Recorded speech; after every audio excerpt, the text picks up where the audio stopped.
Welcome to Standing on Business with Eric Foss. I'm your host, Eric Foss.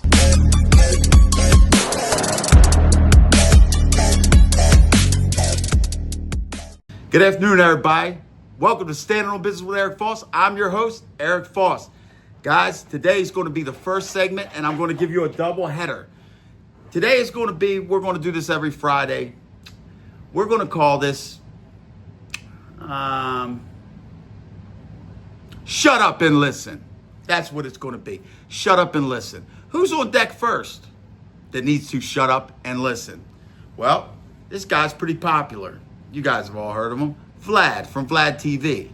He's an interviewer. He's interviewed plenty of celebrities, you know, basically in the hip hop world. But I mean, he's done Joey Merlino, he's done Francis, he's done everybody. He steps into the organized crime world. Well, recently he interviewed Chuck Zito. For anybody who don't know, Chuck Zito is a Hell's Angel, was or is, whatever. I'm not getting into that. I don't know. They're a 1% biker gang, outlaw motorcycle gang. They're known worldwide. I think they're the most popular worldwide. Correct me if I'm wrong. Remember, I will always take that. Anyway, so Chuck basically, he's a tough guy. He beat up Jean-Claude Van Damme, Mickey Rourke, them type of guys. He's known as a tough guy. He's done some prison time. And also, he's like a bodyguard to stars and things like that. I think he was Mike Tyson's bodyguard before, things like that. So he's a really popular guy doing big things. Shout out to Chuck Zito. Vlad left him hanging out to dry. And I'm going to tell you why. He shouldn't be interviewing him. Here's why. As Chuck is talking, they got into his prison sentence with something in Japan that happened or whatever. Now, Chuck says, yeah, you know, I got 10 years or whatever, blah, blah, blah. He's like, and then I went back to court on the Rule 35. They changed it to 7, blah, blah, blah, and I went home.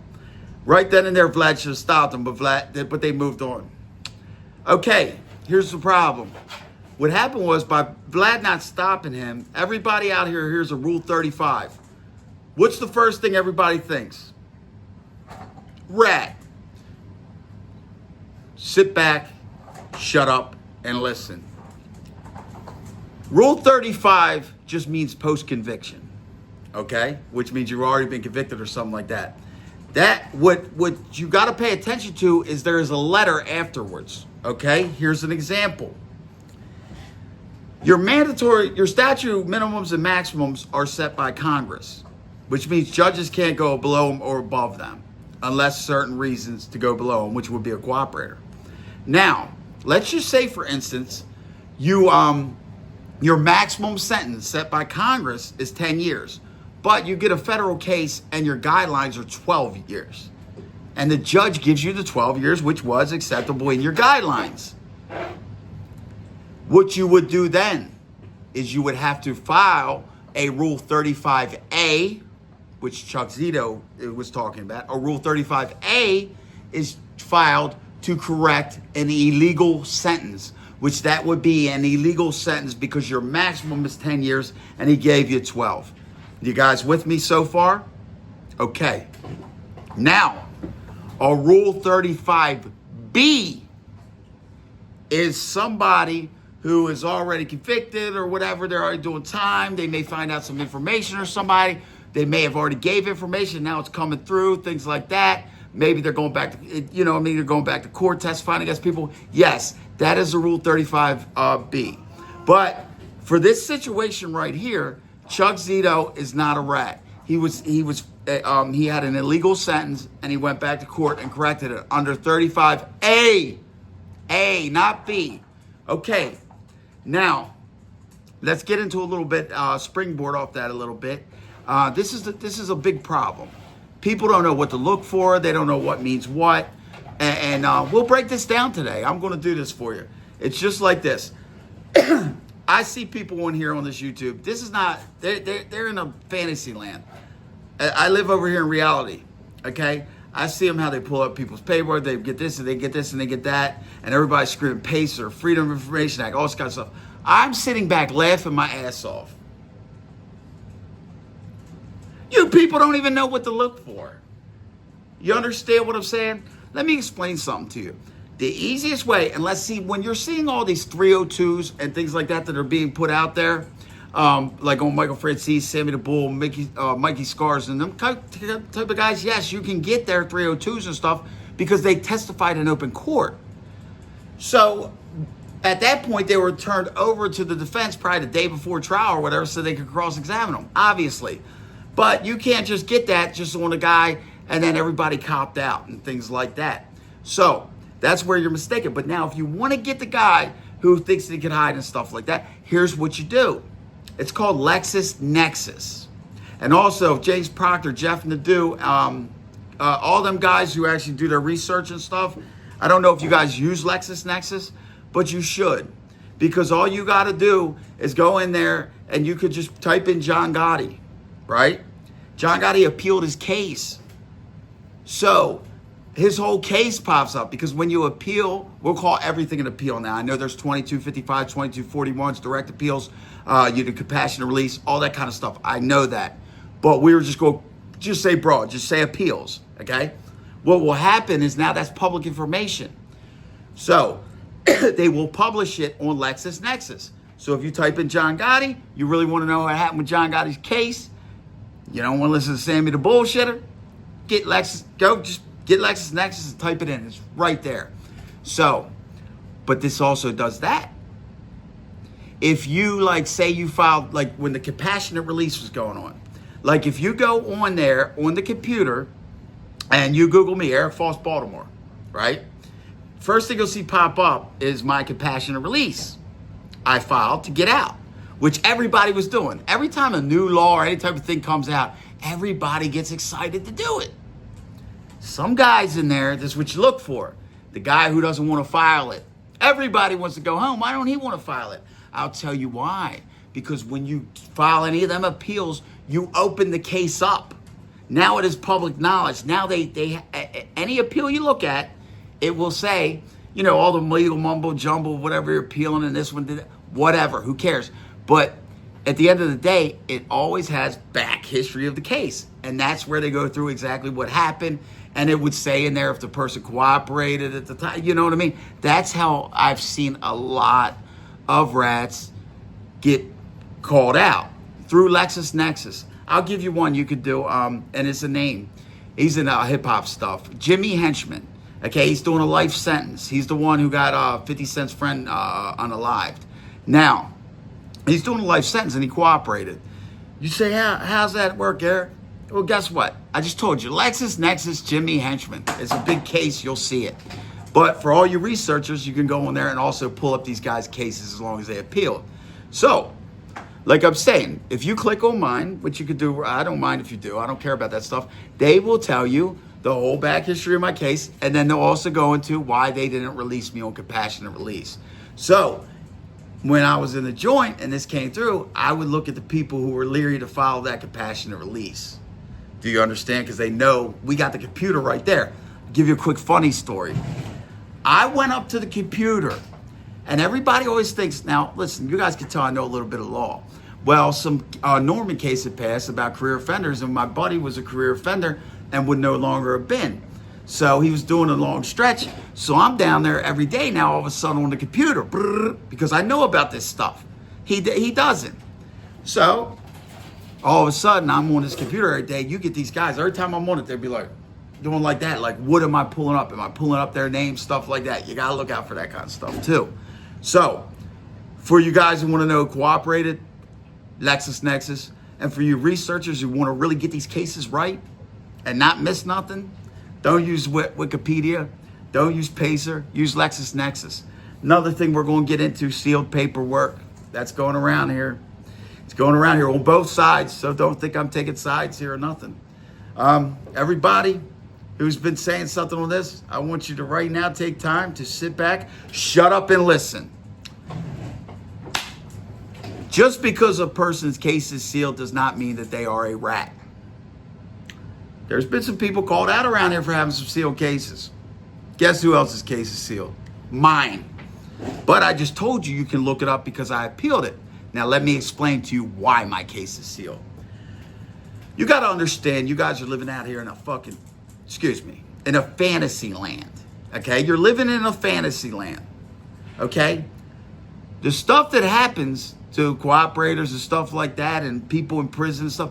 That is reality. People really get unalived and stuff like that. Let me give an example. If you're a known cooperator, you have a way better chance and a safer chance going into an active mob social club. You'll be better off doing that and let them know you're a cooperator than you would walking into the penitentiary letting them know that. I will tell you that for a fact. And we're going to get into that in episode 2. But anyway, so why is the case sealed? Well, the same way, and I think it was around 2008, because the one thing was 2008. But now with the sealed cases, I don't know when they actually started sealing everybody's case. But you got to understand, when you got guys who cooperated, okay, and they're in the feds, now they're going back and forth to court, snitching on people or whatever they're doing.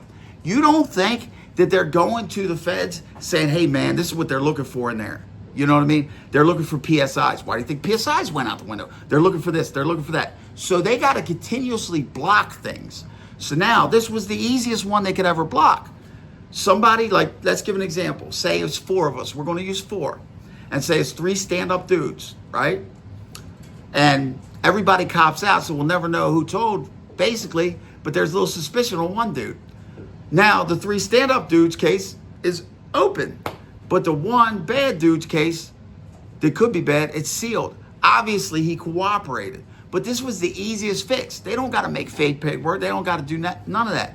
Just when any type of conspiracies, anything like that come in front of them, seal everyone's case. All 7 of us, it's sealed. You understand? But, like I said, it's open because I appealed it. I tried to get a compassionate release. You guys could go, like I said, Eric Foss, Baltimore. You got to put Baltimore in there. There's a lot of Eric Fosses. Eric Foss, Baltimore. I think it'll be right at the top.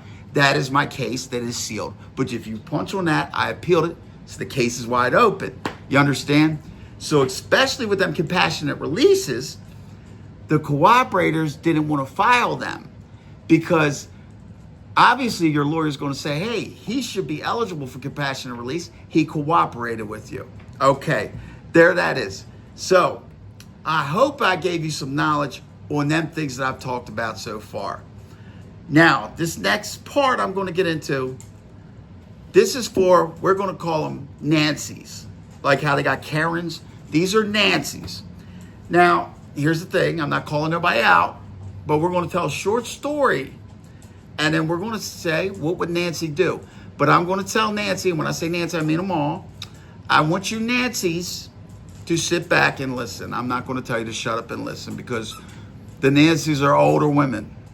Now, I heard something about, when these guys get on there and stuff, and I don't know if it was on a panel or whatever, but it was Nadu. Jeff Nadu was talking about cooperators or whatever. Everybody's always talking about this stuff, but nobody's doing, they don't even know what they're talking about, hardly. So now, that's why I'm breaking this down. So now, Jeff Nadu made a statement, and he was talking about, they're all snitches or whatever, cooperators. It's all the same, you know what I mean? And listen, they all are the same because every one of them, I don't care if they grab a Bible, I don't care if they say they love their kids, I don't know. It's they didn't want to do the time. That is all one thing they all have in common. I will agree with the Nancy's on that. But here's the deal. Jeff had said there's differences between them. Okay? And you hear the Nancy's in the back. He don't know what he's talking about. They're all the same. This, Whoa, pump your brakes, Nancy. And what he meant by this is this, and I agree with him. I will give them the same thing all the way up. They're all the same all the way up. Now, personally wise, they're not. So I'm just saying, just the whole ideal of cooperation and being a snitch, rat, whatever we call it. Yes, that's all the same. Okay, but when you get into personalities, what you have, and I'm going to use 3 people. I'm going to use an example on one side, and I'm going to use an example on the other side. But they are all cooperators, and they all cooperated because they didn't want to go to prison. Okay, so don't believe nothing else there. Okay, so now, I could use plenty more because there's more of these kind that are running around. It kind of gets under my skin, I'm not going to lie. What I call them is the entitled rats. Or whatever you want to call them. The cooperators, whatever. Let me not start doing that. Okay, the entitled cooperators. Now listen. I'm going to give you, I could give you a few of them, but I'm going to give you the top 2. And it's 1A, 1B, whichever way you want to do it. It is Sammy the Bull and Michael Francis. Okay? They are entitled cooperators or entitled rats, whatever you want to call them. And I'd actually give Francis the edge because he'll act like, he don't know what you're talking about or something. But here's the deal. What I mean by that is they did what they did and they cooperated. And now they come out here and they do their shows and stuff like that. But they are entitled. Not really Francis, but I'll tell you why he's entitled. But Sammy's entitled all the way over the board. And here's why Sammy's entitled all the way over the board. Yes, he's worse than Francis because of this. Sammy is the one who ratted. But if you don't love Sammy or you say, man, I don't like because he ratted or something, you're a piece of garbage. You understand what I'm saying? That's entitlement, Sammy. You did what you did. You got to live with that. And if people look at you as a piece of garbage, which I do and which you are, you know what I mean? But that's what I mean. He's entitled. I'll give you another way he's entitled. And this is the same way Francis is. See, Francis got a couple different ways he's entitled, but they got this one in common. They've actually reached out to Joey and then started a whole bunch of stuff just to get their name rolling. That's entitlement. That's entitlement because he wasn't bothering you bums. And at the end of the day, everybody, and you knew what would happen just because of who he is and how he carries himself. He's got a way hard stance. And you knew it. You knew it. So you knew some people were going, oh, look how mean he is. And, Francis got his Bible in his pocket. No, Francis started that because he's entitled. He feels, hey, Joey, come sit down and have a glass of wine with me and we can read Jacob 3:16 and all that. Get out of here. That's entitlement. Sammy did the same thing. That's entitlement. Another way Francis is entitled. Well, I'm going to give him that. So Sammy's a little bit worse than him. So we'll go into that. Now, you got other guys, right? They're all the same up until this point. You'll have a guy like the guy Frank on here, okay? I think Jeff used him as an example. I said, I agree with him on that. The guy's got a good personality. He's polite to people. I know he gets drunk and sometimes gets in stuff like that. Now, listen, he knows what I feel about what he did. Do you understand? He does not disrespect me for that. So in other words, he's not entitled. He knows that I'm right. In other words, he's taking some responsibility for his life. He's living with that. Okay? So for you Nancy's in the back, I'm not saying you gotta like this guy, nothing like that. You can like them and not like I don't give a, and you can hate me, I don't give a shit. I'm just being honest. I'm trying to educate you guys here, and I hope you understand how I just broke that down. So no, don't come out, oh, he's defending her. No, I'm not. But I did say there's different ones that got that entitlement. Trust me. Okay, I just gave you examples. And if you didn't see these examples, and I did, you're just lost because I don't know what's going on YouTube. When I tell you guys that, I'm being serious a lot of the times. You know what I mean? All right, let me calm down. And the Nancys, also this. I've seen the Nancys doing this too many times. It doesn't matter. A rat is a rat, a rat is a rat, a rat is a rat. Let's tell a little story. And I just want to tell a little story, a hypothetical story. Okay. Let's do this hypothetically. Let's say, Nancy, you got a 25-year-old son, and his name's Danny. I'm just throwing out names. So this is nobody, obviously. And Nancy means all of them. So look, Nancy, you got a 25-year-old son, Danny. He's got a best friend, Jeff. Grew up together. Jeff spent the night at her house all the time, stuff like that. He's there every Thanksgiving, every Christmas, stuff like that. Now, obviously, they live out, they got an apartment together, okay? So, or a house together or whatever. They're best of friends. Been best of friends their whole life. But they're selling some drugs. Now, they're getting some money. Now some cruddy guys lay on them. But they've known these cruddy guys for years and dealt with them. But now that they see that Danny and Jeff are getting this money, hey, they got $100,000 in there. So now, they come in there. All of a sudden, they pull things out on your son, Danny, and his best friend, Jeff. They tie them up. They got the stuff. They can take it. They can just leave, and they can leave Danny and Jeff sitting there tied up. No. They walk up, and they put one in each of their, thing. They try to unalive them. Now, unfortunately, Nancy, Danny doesn't survive But Jeff does, his best friend. Now he goes to the hospital. He's in, all the intensive cares and comas at first and stuff. But eventually they bring him out of it. And you know what's so awesome? He's normal. He's normal now. He remembers what happened. He knows everybody. He knows their first and last names. He's been dealing with them. So you're one of the first people there with his family, Nancy, that when he wakes up, oh my God, this is great. So once we get the crying and the hugging out of the way, Nancy, you look at him, you say, Jeff, what happened? And he's like, oh, these guys we've been dealing with, blah, blah, blah. They did this. They tied us up. And, they tried to unalive us. They thought I was unalive and they left. Danny is unalive. Remember, Danny's unalive. Their son, Nancy's son's unalive. Oh, okay. So you knew the guys? Because Danny's been a couple month. Nobody knows who these guys are. They're never going to get caught. They're never going to get caught for taking your son. Okay? Danny's like, yeah, I know him. I went to school with the one, and the other one's so-and-so's cousin. Now, Danny hasn't said a name yet, but he knows their first and last names, basically. So that's what he's telling you, Nancy.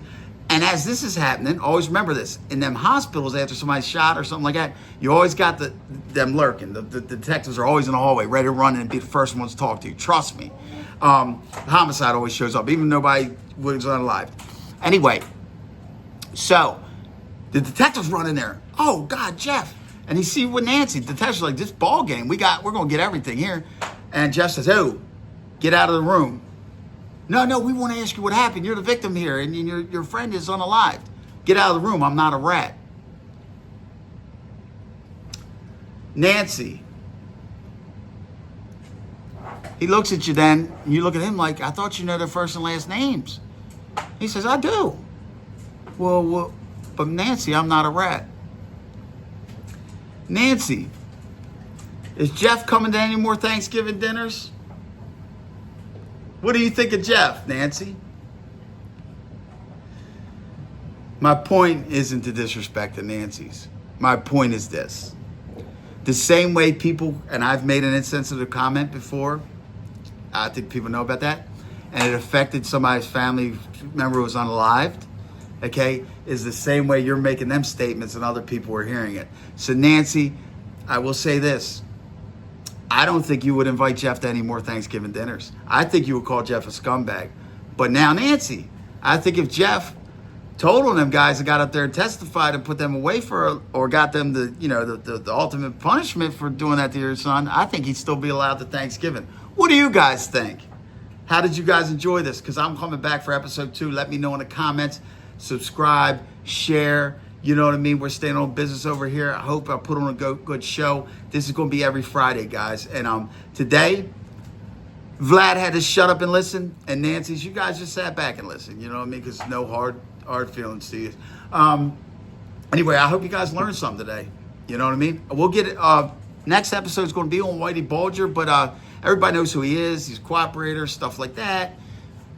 We're really not going to get into that part of it. We're going to also talk about Gas Pipe Casso. We're going to talk about the real enablers. We're going to talk about the government. We're going to talk about the government and the real enablers. Okay? That's what we're going to do. And we're going to talk about some of the cruddy stuff they do to people. Also, I putting links everywhere.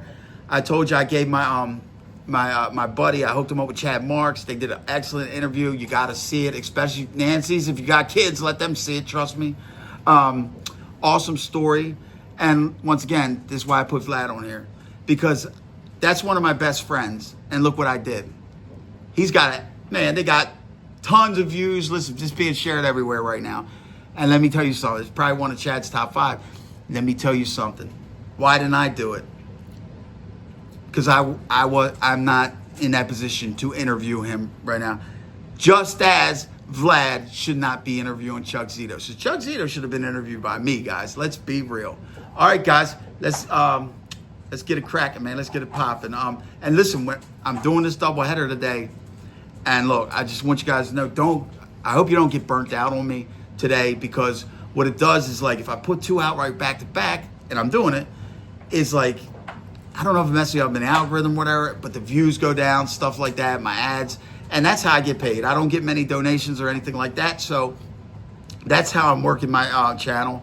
So I don't want my views to go down, you know what I'm saying, or anything like that. So if it's got to deal with Eric burnout or whatever, just deal with me for the day. And every other and now on Fridays it will be just one episode. So we'll be coming up on episode 3 because I got to find out who needs to just sit back, shut up, and listen. All right, guys. Until next time, just remember, always stand on business.